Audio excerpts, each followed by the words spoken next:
Minyak goreng bekas adalah sampah yang dihasilkan oleh limbah rumah tangga dan penjual gorengan secara terus-menerus di Surabaya, di mana banyaknya warga di Kelurahan Tanjung Perak, Surabaya, yang berprofesi penjual gorengan hingga penyetan sehingga banyaknya minyak jelantah yang dihasilkan setiap harinya.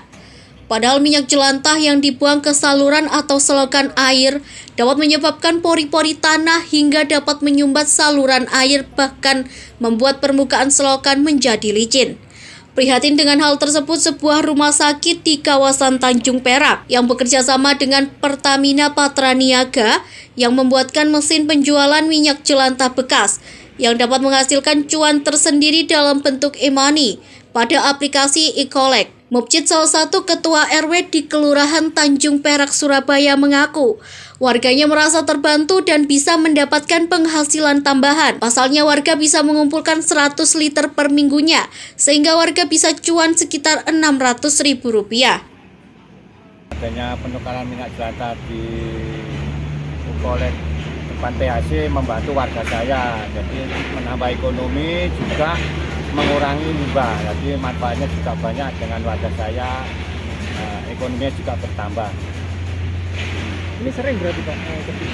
Ya warga saya sering, karena warga saya banyak penduduknya gitu, jadi sering kesini warga saya. Jadi limbahnya itu limbah jelantah dikumpulkan, nanti kalau seminggu sekali, mungkin 2 minggu, warga saya pada berbondong-bondong ke sini, jadi ngejual minyak jelantahnya itu. Per liternya berapa Pak? Dapatnya Pak? Per liternya 6.000 kalau nggak salah. Pak, dapat tahu mesin ini dari mana, Pak? Sosialisasi dari PHC, jadi PHC itu sosialisasi ke warga saya gitu, jadi tahunya gitu. Pak, biasanya seminggu itu warga Saman itu sampai mengumpulkan berapa liter, Pak? Per minggu itu kalau saya kumpulkan dari satu RW itu sebenarnya banyak, ada kalau 4 sampai 5, ada 100 literan. Sementara itu, Dr. Puji Junuartono, PLT Direktur Utama RSPHC Surabaya, mengatakan program ini ternyata mendapat sambutan antusias masyarakat sekitar. Terbukti dalam 1 bulan bisa terkumpul 1.000 liter.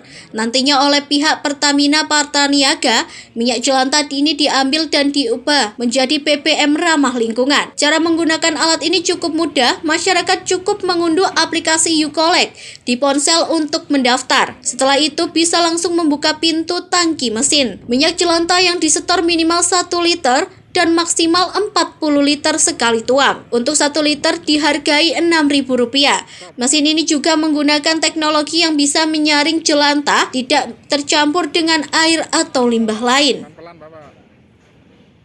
Mesin ini dalam rangka program ESG dari Pertamina. Kebetulan program itu juga sejalan dengan programnya PHC. Jadi mesin e-collect ini kerjasama antara Pertamina Patraniaga dengan Novoleum menghasilkan mesin yang tulisannya sini ya, minyak jelantah bisa menjadikan uang. Nah, ini kami menyediakan tempat dan juga untuk energinya. Dan ini dimanfaatkan oleh pertama dari pegawai-pegawai yang ada di PHC, kemudian ada UMKM di sekitar sini dan warga di sekitar rumah sakit PHC. Itu bentuk kerjasama. Dan nanti jelantah yang dikolek di mesin ini akan dikelola oleh PT Pertamina Patraniaga. Itu yang dikerjasamakan dengan kami. Itu setiap hari bisa terkumpul berapa liter? Kalau setiap hari kami tidak bisa memonitor karena semua terkoneksi dengan aplikasi My Pertamina. Tetapi dalam jangka 1 sampai 2 bulan ini sudah terkumpul 1.000 liter. Karena sudah ada pengambilan dari Pertamina Patraniaga. Kapasitas mesin ini adalah 1.000 liter. Untuk yang setor, ya baik itu individu atau dari warga sekitar, itu minimal 1 liter, maksimal sekali setor 40 liter. Pak, nanti masyarakatnya dapat apa ketika menyetor minyak atau jelantah ini? Ya, melalui aplikasi, jadi semua yang menyetor harus membuka aplikasi dulu, kemudian dengan aplikasi itu membuka pintu tangkinya.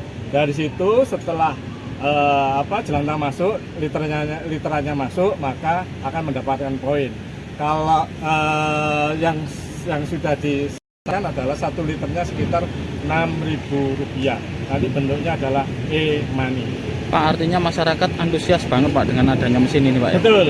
Jadi pada waktu kami sosialisasi, tujuannya pertama adalah untuk menjaga kelestarian lingkungan. Jadi jangan sampai bahan-bahan yang sudah rusak ini malah mencemari lingkungan. Program ini mungkin bisa ditiru sebagai inovasi kekinian yang menuai cuan. Karena di samping mengurangi limbah, warga juga tersenyum karena mendapatkan tambahan pundi ekonomi. Tim Liputan Surabaya TV.